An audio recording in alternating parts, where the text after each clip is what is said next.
Check out the latest interview for my Save Art and Music campaign on New York Public Access. Stay tuned to NatashaKomis.com and get ready to rock out to my new single.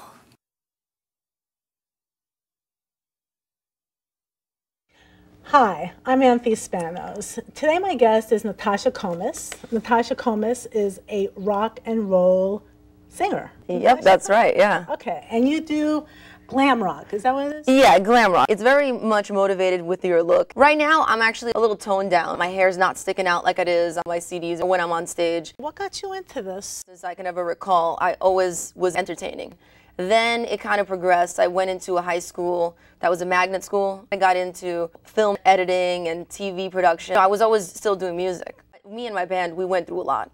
In the scene itself, we see everything, you name it. I mean, it's rock and roll. This isn't pop. A singer is just someone who just has a good voice. But what about people who have a real mission? Really, that's what it is that I get off on. Concerned of saving art and music in school. This is high schools and elementary schools? Yeah, basically the funding for public schools is low. What they're doing first is they're cutting art and music programs. The reason why they're doing it is because it's not government tested. Like reading, writing, and math, they do tests and they check it out and they're like, okay, students are doing this well. They're not really, but they don't test art and music. I had art and music when I was going to school, and this is why people like me can still do what I do right now. Where will art and music be in the future? The kids of tomorrow will not have that experience, and it's horrible, especially for people who are artistically inclined. Again, it's just desensitizing humanity. I've gotten the respect in the community, as a woman especially, because in rock and roll, it's tough. I can't say that I live in a drug-free world, because that would be a lie. I think that a lot of people are inclined to it right now, and it's a shame, and it's only going to grow.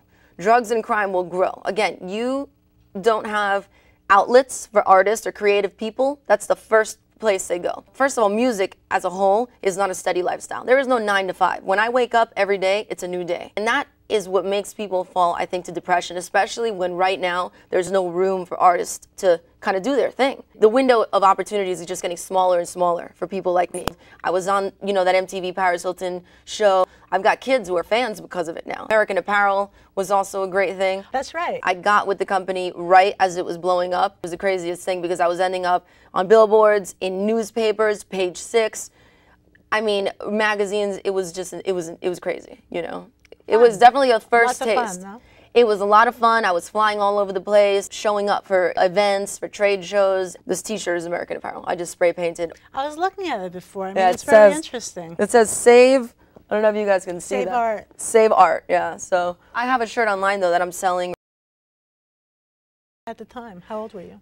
I was 20 when this happened. It was during college. I started missing a lot of classes and stuff. I was like, oh, let me just finish college now. I was a junior. I was just like, I need to just get out of here as fast as possible because I want my full focus to be in entertainment. And so it happened. I mean, I graduated in 4 years, which was good because my father died through the whole thing and it was really hard, but I persevered and I just got out of it. Like I did, I'm doing what I want to do right now, even though it is tough, like we all talked about. This video actually makes me feel better about doing what I do because it's a meaning. And the video, tell us about the song. I was listening to it. It's very powerful, very powerful. Thank you, thank you. Well, Edge of America is actually a cover of a Duran Duran song. The video pretty much explains exactly what the song is about. You were interested in going to Afghanistan and performing for the troops. That'd be really interesting. Even though I don't really agree with war per se, I think that's a ballsy move.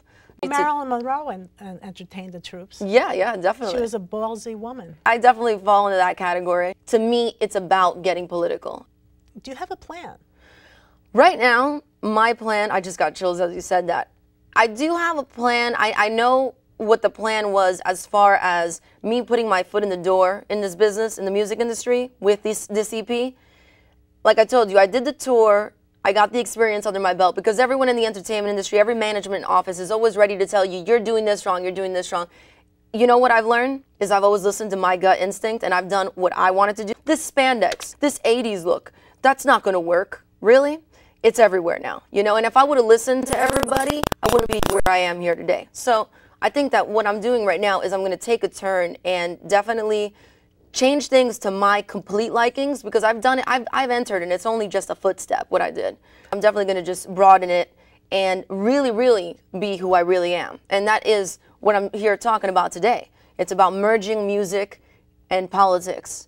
So that's the only plan. The Edge of America video is the start for me. Let people be aware. I want to see what people say when they see this video. What do people feel, you know? What do parents feel? What do other artists feel?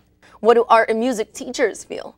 What do the newspapers think? In local towns, in my town, I want to see what happens. And then when that takes off, I'll have a better idea of where I'm going to go from there. Well, how can you get a sense of what they feel? Is it through Facebook or Twitter? Oh, through Facebook. You can also just go to youtube.com, search Natasha Komis, and then search Edge of America. People are sending me emails back and forth. A lot of people were shocked. I've had to live in the dirty rock and roll New York scene. I don't think a lot of people knew that I was actually educated. What do you mean people didn't know you were actually educated? Are you saying the scene in general? Oh yeah, because I mean, it's just music. I mean, what I was doing. You got to become that. And it's not an easy scene, like I told you. There's drugs, there's alcohol, there's everything, you name it.